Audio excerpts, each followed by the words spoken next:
L'université Assane Seck en plein dans la lutte contre le Covid-19. Ce matin, au laboratoire du bloc scientifique, une équipe de 10 doctorants en chimie s'affaire autour de la préparation de solutions hydroalcooliques.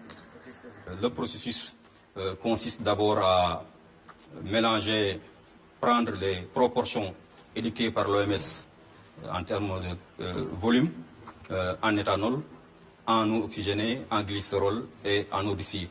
C'est l'éthanol qu'on prend d'abord en premier lieu, qu'on mélange avec l'eau oxygénée.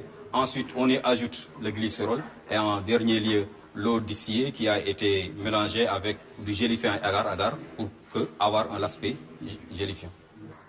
L'institution qui met cet acte dans le cadre du service à la communauté envisage de faire 2000 flacons et si les moyens le permettent, aller jusqu'à 5000. 2000 vers 3000, ça dépend de nos moyens aussi, vous savez. Donc les produits sont un peu chers, on les achète de Dakar et puis pour acheminer, ça fait encore du temps, de l'argent. Donc on essaie de faire avec ce qu'on a. Mais si on peut aller jusqu'à 5000 litres, on va aller jusqu'à 5000 litres pour satisfaire bien sûr la population. Dans un contexte où les gels antibactériens font florès, la démarche de ces scientifiques rappelle la nécessité de séparer le bon grain de l'ivraie. Ça nous fait peur, bien sûr, avec tout ce qu'on voit comme bactéries et tout. Bon, c'est pourquoi nous, on a décidé, donc en rapport avec le laboratoire de biochimie de l'hôpital de la Paix, nos collègues qui sont là-bas, on a décidé aussi de faire après les tests bactériologiques pour voir est-ce que vraiment notre gel, pas de bactéries déjà, mais est-ce que aussi notre gel peut tuer des bactéries. On veut bien faire de la sensibilisation parce que, comme vous venez de voir, vous avez un peu regardé un peu nos protocoles et tout. Pour nous, ça permet aussi de sensibiliser les gens pour vous montrer que ce n'est pas seulement quiconque peut faire du gel. Voilà, pas n'importe qui peut faire du gel. Donc, c'est aussi mis quand même de faire du gel.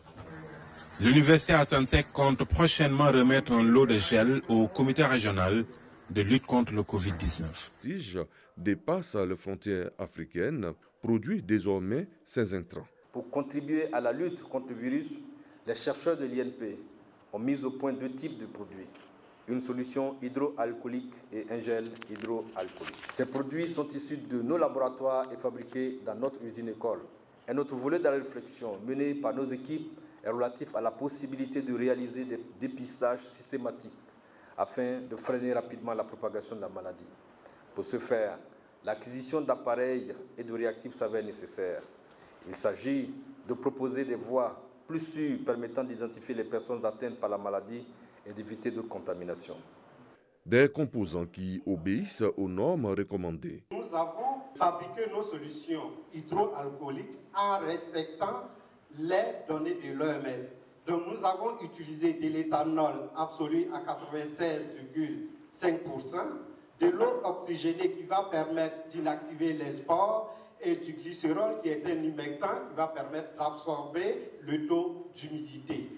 Nous avons testé et nous avons trouvé que les solutions hydroalcooliques et le gel hydroalcoolique élaboré par l'INPHB permettaient d'éliminer à 99,99% des germes.